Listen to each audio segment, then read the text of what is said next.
All right, everyone, welcome back to Tech Tuesdays here on Northwest Digital News. Seated on your screen left to right, Harry Brelsford, Karl Palachuk, Kevin Hunter, and Kyle Torgerson. And Harry and Karl are coming to us live from a tech event. And Harry, if you would, take it away and let our viewers know where you guys are hailing from today, and we'll get things rolling. Yes, sir. Well, always a pleasure to be back. Thank God for mobility. Wherever I am, there I am. So, you got that right. Today I am in Anaheim, California, and directly across from Main Gate over at Disneyland. So got some good selfies there for the holiday season going on. And this is, in our industry, what I like to affectionately think of as the last conference of the year, as it should be. We're pushing right up into mid-December, the holiday season.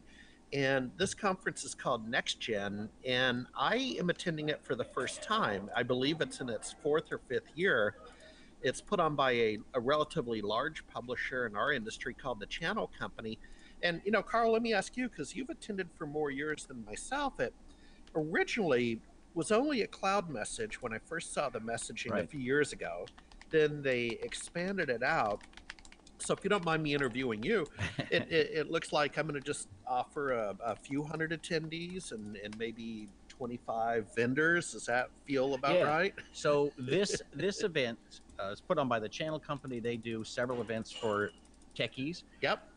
But this came out of a conversation that several of them had with some of the attendees at a previous event where they said, man, if these guys don't move to the cloud, they're going to go out of business. Yeah. And so, you know, they had this whole hashtag around that. And eventually they said, let's create a cloud focused event. So this used to be NexGen Cloud. Oh, NexGen Cloud. Okay. Yeah. And so then they decided, well, it turns out, you know, not only do you have to go to the cloud, but you have to figure out Internet of Things and blockchain and artificial intelligence, virtual reality. And there's so many opportunities now that, you know, some of it is, you know, you might not necessarily go out of business if you don't do that, but you are going to miss out on massive opportunities if you don't take on some of these new technologies. Last question about NexGen would be, for many years, I was very fond of Dell World, occupied this same time slot, and there was a lot of strategy behind that down in Austin, Texas.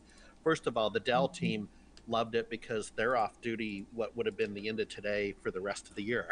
So they loved it, right? Now they can get their holidays on because the big event's over. Right. Second, they seem to occupy a position of not a lot of competing events. I mean, I'm just, do you have that sense? Is that's why we're in this? Yeah, I think this is actually bigger than a lot of the events we go to, only because there's nothing else going on. Right. So right. That's yes, my words exactly. And many of us, including you and I, were here a month ago for what was the previous last event. Yeah, yeah, exactly. Well, I'll tell you what, let's move on and introduce yourself for the audience that doesn't know of Karl Palachuk and Small Biz Thoughts. What's your elevator pitch? Then I want to have a little fun. So my elevator pitch is very easy. I train IT consultants to be better at the business side of their business. Okay. So to that end, I write books, I do online trainings, I speak at events. I just actually came down here right after teaching an online class, which, as you say, it's great to be in the 21st century. I'm going to spend the rest of my life here. Yeah. You know, Amen. You know, the ability to be on the road and teach a 1-hour class from my hotel room, you know, in the palatial Anaheim Hilton. Yep. It's pretty nice. So Kyle put up your webpage is on the screen. And before we get into your books and maybe how business sense applies to almost any business, let's have a little fun. You're a fun guy. And so what are these things that I'm going to have you hold up? So, you know, you've all seen the name tag for a conference, right? Well, I have these little ribbons that say, oh, I'm a member of the community, right? And so once I looked at getting those, I said, well, there's all these other ribbons I can buy. So I filled my table with hang-on ribbons that say things like, yeah, go ahead and get that right up for the exceptional, camera. Okay, and rock star, and just fun things. So I spread out about 10 of them and have people come by and I say, you need a name tag enhancement. Troublemaker. I should put that on my ski pass. So yeah, so people come by, you know, whatever mood they're in. So it's your Chotsky. Yeah, so that's their takeaway. They cost me about 3 cents a piece. you Yeah, know? yeah. So it's the cheapest giveaway I've ever done, and it's a lot of fun. And then people see all these ribbons on the bottom of their ribbons, and they say, "Where'd you get those?" Yep. "Oh, go over to Carl's booth." Yep. What I've always thought about you, well, I've thought a lot of things about you, but we have women and children on the line, so I can't share all my thoughts. We're not in a safe place for sharing, but I've always wondered, and this is a compliment, probably coming at you a little backhand, but so the work you've done with business speak applies to virtually any business, which is, with all due respect, Right. Kevin's audience, but you focused on the IT channel. So before we get into some of your top tips and tricks for 19 on business operations, why the IT channel? It seems like you could Well, you could brand the books. Well, I mean, you have the book on how to be an SMB consultant, Right. and you could rebrand that for the legal field or whatever. Right? I wrote it 15 years ago. In your case, you're too lazy. In my case, I want to focus on an industry where I know the lingo. Yeah. I ran an IT company. I built and sold 2 of them. I've worked in it for 25, 30 years. Yeah. And this is my home. And so even though my advice would be good for dentists and attorneys and whoever, I don't know their lingo and I don't live in their world. So, I think a business consultant who actually has done your business is more valuable. Yeah.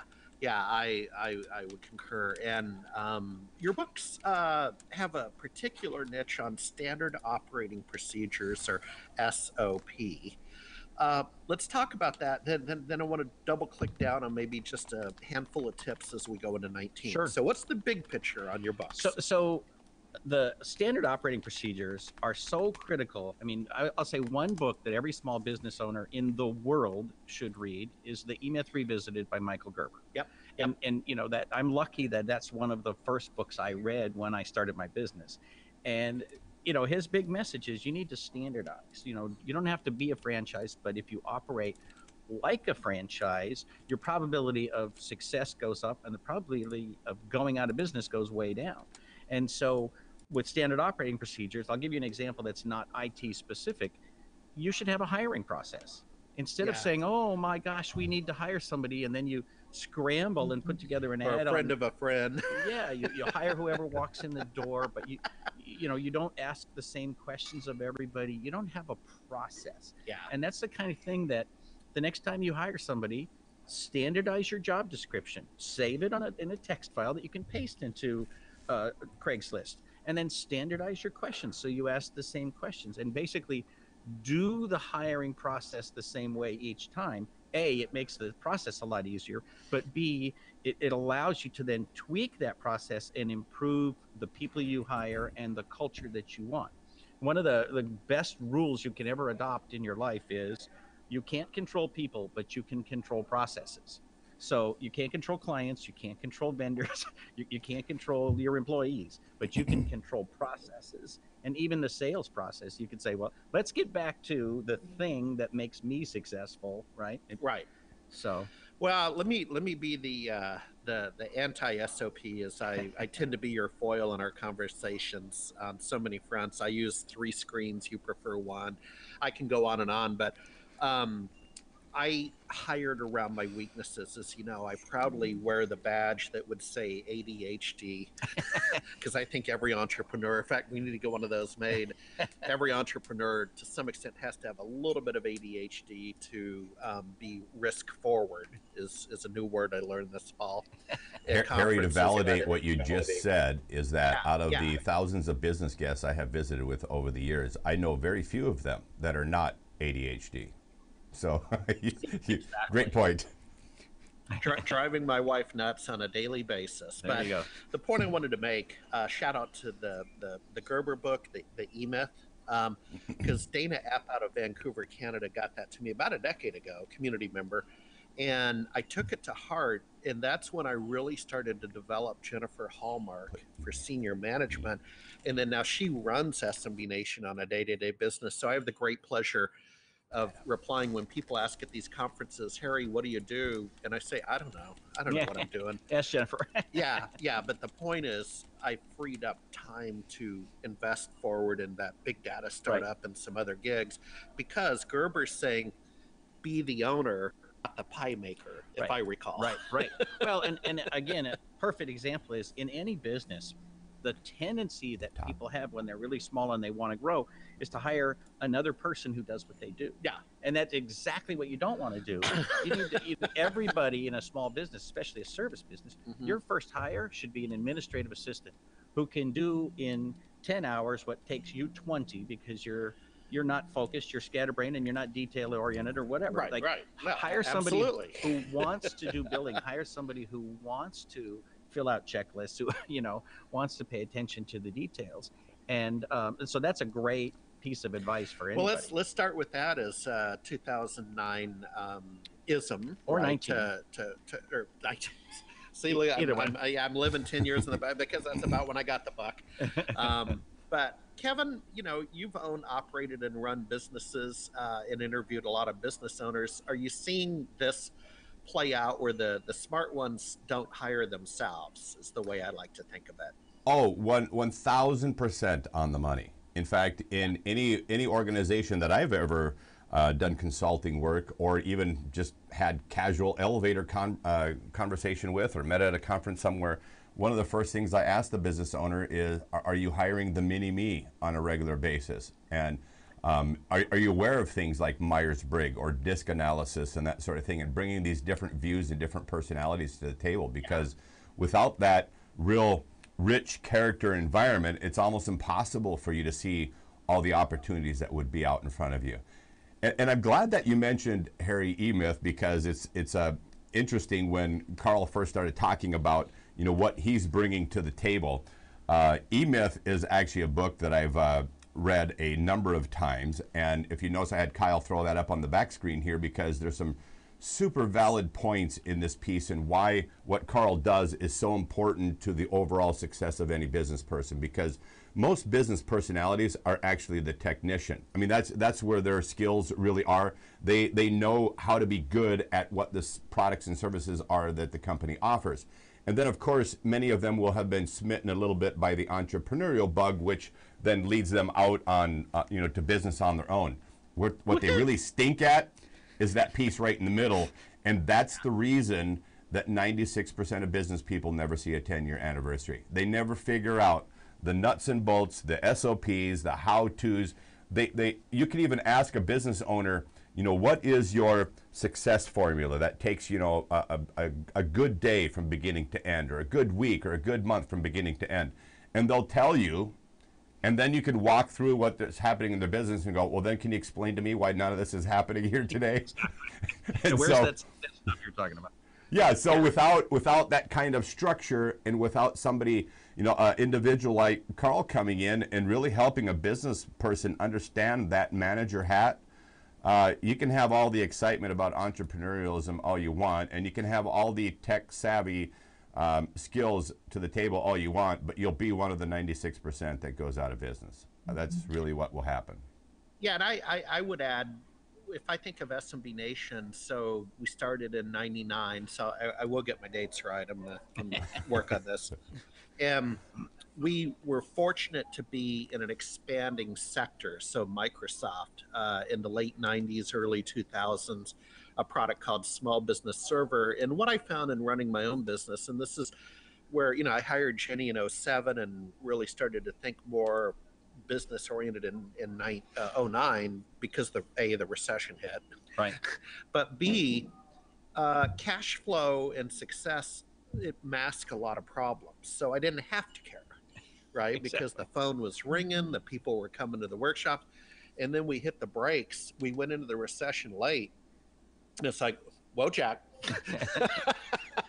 We got to get serious. Right. You know what I'm saying? But money tends to hide problems.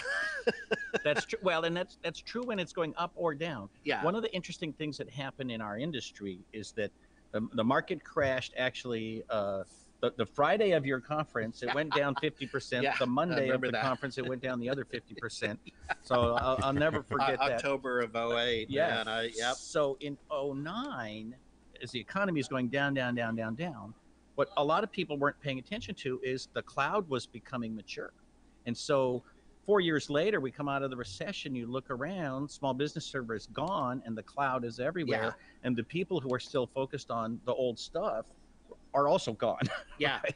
You know, and so it literally was a case of you either move to the cloud or you will not survive the next 4 years. Well, and I'll dovetail on that. Then I have maybe two more questions about some 19 isms. But I don't know if you have the same dilemma. But when I come to a conference like NexGen for the first time here in Anaheim, I don't know that many people. You know what I mean? And I get out a fair amount, but it's more A, I'm at a new conference, and then B, the crowd has changed. To your point, right? Yes. And the crowd is always changing. This is the first year in maybe 5 years that I see lots of younger people. Yeah, that's what I'm getting at. That's a huge thing because for a long time we were almost stagnating. Not a lot of people coming in, but a lot of people retiring or just going out of business because of the recession. And now it's flowing again. And so, you know, there are young people come in and say, you know, how do I hire my first person or, you know, how do I get my cash flow under control? Yep. So next tip, in some of your works in the past, you've essentially what I've interpreted is don't pass go until you talk to your CPA, until you have that annual meeting. Karl, we're in mid-December. It's that time of year where we're kind of, some people are fortunate enough to make portfolio adjustments. Others don't even have portfolios. Not pointing at you. What the hell? But you get to the first of the year. I mean, right now would be a logical time to talk to your bookkeeper or accountant about is there anything in the new tax code changes I need to know about or my clients need to know about? Talk to me, because you put the CPA on a pedestal. Do not pass go. Right. Well, I do think in some ways it's a little bit late to start that conversation, but on the other hand, it's never too late to start that conversation. Yeah. I personally always want people to raise their rates. If you haven't raised your rates in the last 12 months, just do it. And so as we're recording this, it's the middle of December. So if you give somebody a 30-day notice, you can raise your rates by the end of January. And so that's a thing where a lot of people live in fear. And I would just encourage you, my number one tip, you want to make more money? Charge more. As silly as it sounds, people tell themselves this story of how, all my clients will quit me and they won't put up with $5 raise and they won't put up with this and that. And I encourage you to let the conversation complete itself by letting the client have their half of that conversation instead of you saying, I want to do this, but I have a fear, so I won't do it. Yeah, Kevin. To that point, what do you think?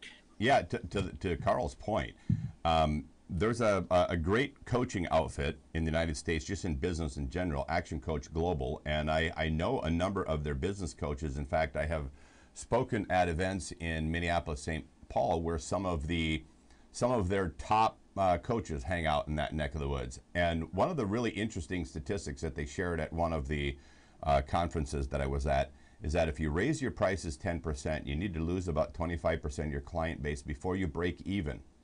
So when you start thinking about when people say how worried they are in losing a few clients, actually the clients you lose may be the ones you need to get rid of anyway. And, exactly. But here's the interesting thing: a local MSP, and I won't name names, but Harry, I think we know who we're talking about. Somebody in this general vicinity. Here a couple of years ago, I was looking at his pricing structure, and he has tons and tons of clients that he's dealing with. And after looking at how many years it's been since he raised prices, looking at the competitive other MSPs in the area, either south or north of us, he raised prices almost 30%. And out of roughly a 400 client base, do you know how many clients decided to go somewhere else? Not one. Not one customer left. They were probably confused on why he hadn't raised his rates in so long. That's exactly right. Not one single person left. And the interesting part is it also helped initiate some conversations about, hey, how can we do things better on our end, the customer's end, so that we're making better use of the money that we're investing in, with you doing support, and it's just helped create a much better relationship overall. And so the great thing about it is more money, better business situation. I've pretty much never seen that backfire. Yep. Hey, Kyle, I don't know if you can bring up at www.smbnation.com, column 2 under analytics. I have what I created. Still trying to figure out how to get a PhD somehow, some way. I created the breakfast burrito inflation index. So it should be article 2 down under analytics if you have an opportunity. Folks, you can go to smbnation.com and see it for yourself. And what I talked about, my youngest son is studying economics right now. So I put on my hat the other day.